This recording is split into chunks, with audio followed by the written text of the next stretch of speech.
पाञ्चजन्यं ऋषिकेशो देवदत्तं धनञ्जयः पौण्ड्रं दध्मौ महाशङ्खं भीमकर्मावृकोदरः।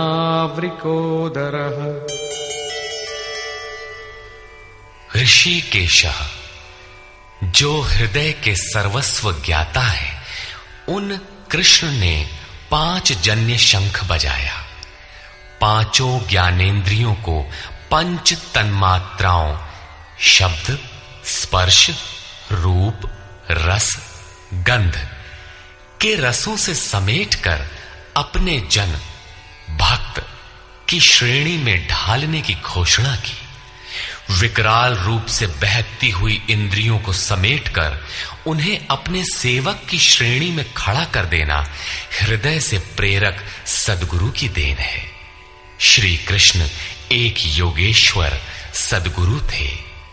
शिष्यस्तेहम्, भगवन मैं आपका शिष्य हूं। बाह्य विषय वस्तुओं को छोड़कर ध्यान में इष्ट के अतिरिक्त दूसरा न देखें, दूसरा न सुने, न दूसरे का स्पर्श करें। ये सद्गुरु के अनुभव संचार पर निर्भर करता है।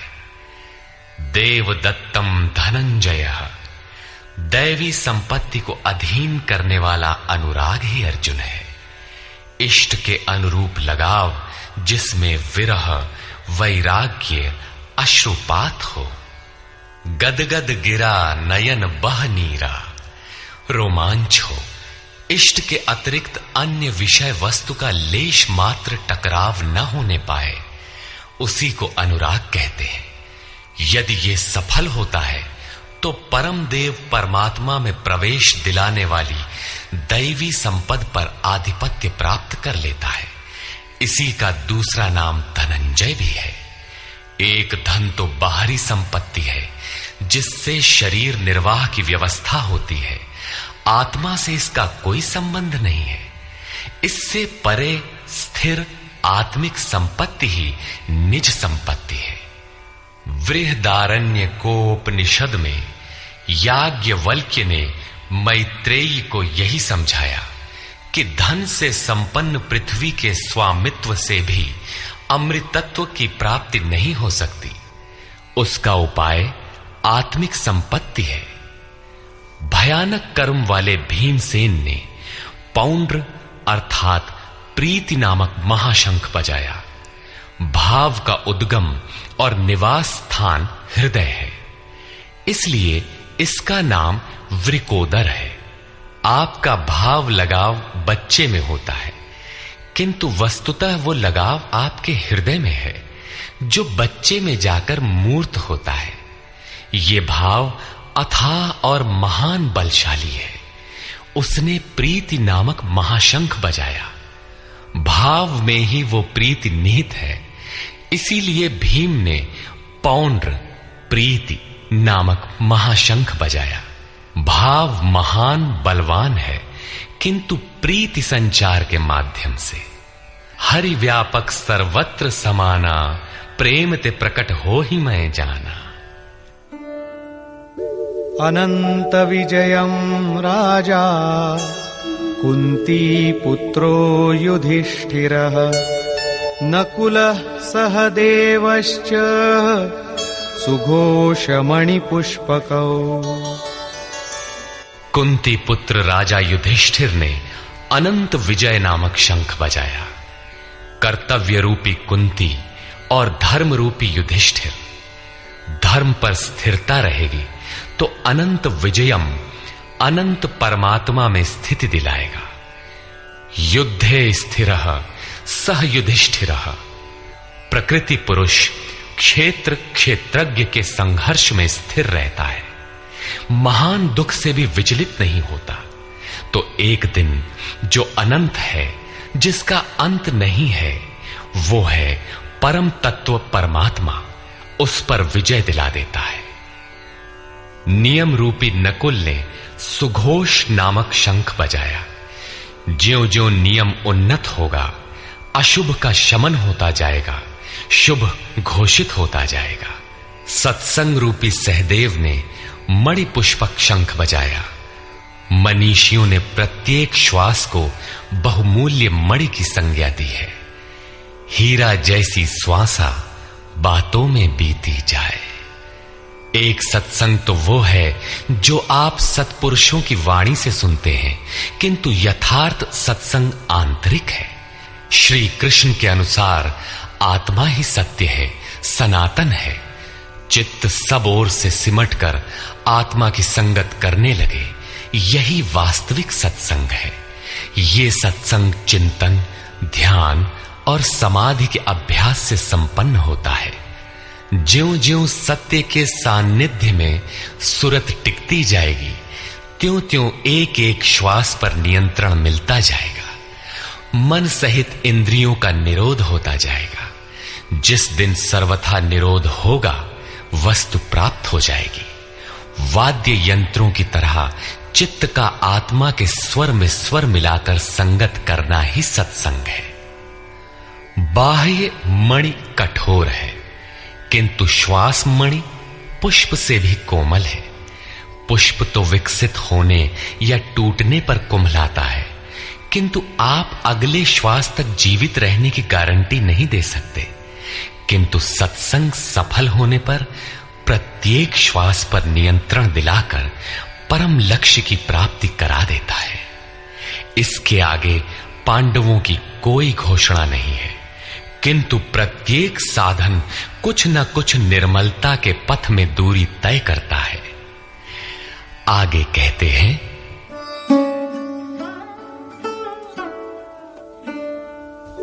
काश्यश्च परमेश्वासः शिखण्डी च महारथः धृष्टद्युम्नो विराटश्च सात्यकिश्चापराजितः। काया रूपी काशी। पुरुष जब सब ओर से मन सहित इंद्रियों को समेटकर काया में ही केंद्रित करता है, तो परमेश्वासः परम ईश में वास का अधिकारी हो जाता है। परम ईश में वास दिलाने में सक्षम काया ही काशी है। काया में ही परम ईश का निवास है।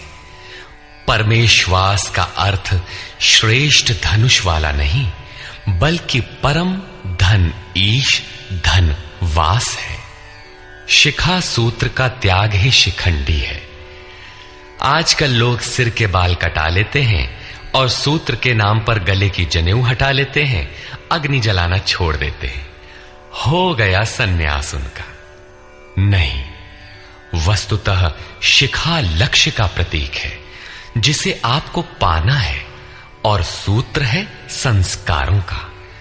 जब तक आगे परमात्मा को पाना शेष है, पीछे संस्कारों का सूत्रपात लगा हुआ है, तब तक त्याग कैसा, सन्यास कैसा? अभी तो चलने वाले पथिक हैं। जब प्राप्तव्य प्राप्त हो जाए, पीछे लगे हुए संस्कारों की डोर कट जाए, ऐसी अवस्था में ब्रह्म सर्वथा शांत हो जाता है। इसलिए शिखंडी ही ब्रह्म रूपी भीष्म का विनाश करता है। शिखंडी चिंतन पथ की विशिष्ट योग्यता है, महारथी है। धृष्टद्युम्न दृढ़ और अचल मन तथा विराटः सर्वत्र विराट ईश्वर का प्रसार देखने की क्षमता इत्यादि दैवी संपद के प्रमुख गुण हैं। सात्विकता ही सात्य की है। सत्य के चिंतन की प्रवृत्ति अर्थात सात्विकता यदि बनी है तो कभी गिरावट नहीं आने पाएगी। इस संघर्ष में पराजित नहीं होने देगी। द्रुपदो द्रौपदेयाश्च सर्वशः पृथिवीपते सौभद्रश्च महाबाहुः शंखान् दद्मुः पृथक् पृथक्। अचल पददायक द्रुपद और ध्यान रूपी द्रौपदी के पांचों पुत्र सहृदयता, वात्सल्य, लावण्य, सौम्यता इत्यादि साधन में महान सहायक महारथी हैं, तथा बड़ी भुजा वाला अभिमन्यु, इन सब ने पृथक पृथक शंख बजाए। भुजा कार्यक्षेत्र का प्रतीक है। जब मन भय से रहित हो जाता है तो उसकी पहुंच दूर तक हो जाती है। हे राजन, इन सबने अलग अलग शंख बजाए, कुछ न कुछ दूरी सभी तय कराते हैं। इनका पालन आवश्यक है, इसलिए इनके नाम गिनाए। इसके अतिरिक्त कुछ दूरी ऐसी भी है जो मन बुद्धि से परे है। भगवान स्वयं ही अंतःकरण में विराज कर तय कराते हैं। इधर दृष्टि बनकर आत्मा से खड़े हो जाते हैं और सामने स्वयं खड़ा होकर अपना परिचय करा लेते हैं।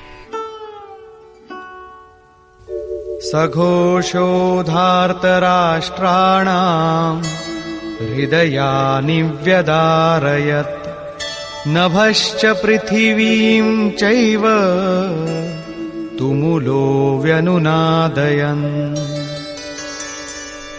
उस घोर शब्द ने आकाश और पृथ्वी को भी शब्दायमान करते हुए धृतराष्ट्र पुत्रों के हृदय विदीर्ण कर दिए।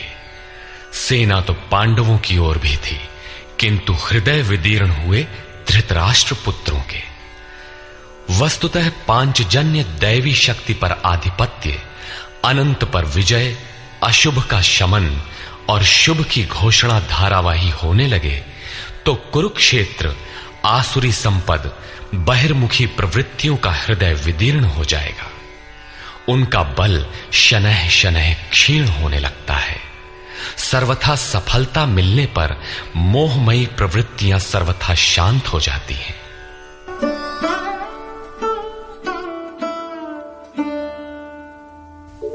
अथ व्यवस्थितान् दृष्ट्वा धार्तराष्ट्रान् कपिध्वजः प्रवृत्ते शस्त्रसम्पाते धनुरुद्यम्य पाण्डवः। ऋषिकेशं तदा वाक्यम् इदमाह महीपते सेनयोरुभयोर्मध्ये रथं स्थापयमेच्युत। संयम रूपी संजय ने अज्ञान से आवृत्त मन को समझाया कि हे राजन, उसके उपरांत कपिध्वजः वैराग्य रूपी हनुमान, वैराग्य ही ध्वज है जिसका, ध्वज राष्ट्र का प्रतीक माना जाता है। कुछ लोग कहते हैं ध्वजा चंचल थी, इसलिए कपिध्वज कहा गया, किंतु नहीं, यहां कपि साधारण बंदर नहीं, स्वयं हनुमान थे, जिन्होंने मान अपमान का हनन किया था।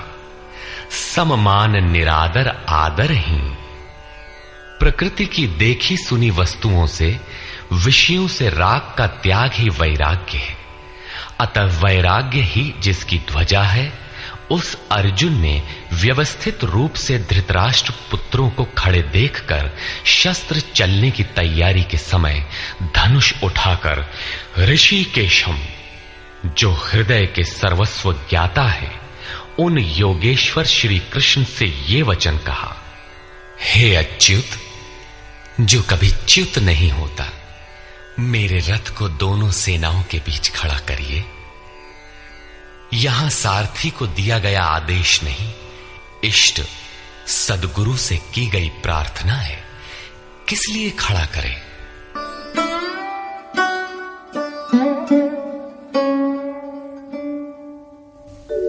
यावदेतान्निरीक्षेऽहम् योद्धुकामानवस्थितान् कैर्मया सह योद्धव्यम् अस्मिन् रणसमुद्यमे। जब तक मैं इन स्थित हुए युद्ध की कामना वालों को अच्छी प्रकार देख न लूं कि इस युद्ध के उद्योग में मुझे किन किन के साथ युद्ध करना योग्य है, इस युद्ध व्यापार में मुझे किन किन के साथ युद्ध करना है। योत्स्यमानानवेक्षेऽहम् य एतेऽत्र समागताः धार्तराष्ट्रस्य दुर्बुद्धेर् युद्धे प्रियचिकीर्षवः। दुर्बुद्धि दुर्योधन का युद्ध में कल्याण चाहने वाले जो ये राजा लोग इस सेना में आए हैं, उन युद्ध करने वालों को मैं देखूंगा, इसलिए खड़ा करें। मोह रूपी दुर्योधन, मोहमयी प्रवृत्तियों का कल्याण चाहने वाले जो राजा इस युद्ध में आए हैं, उनको मैं देख लूं। संजय उवाच।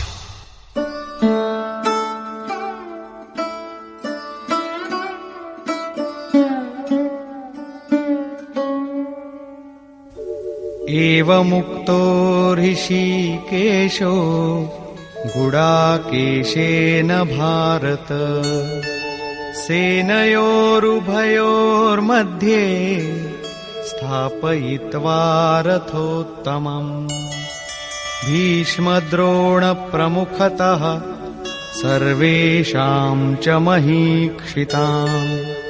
उवाच पार्थ पश्यैतान् समवेतान् कुरुनीति।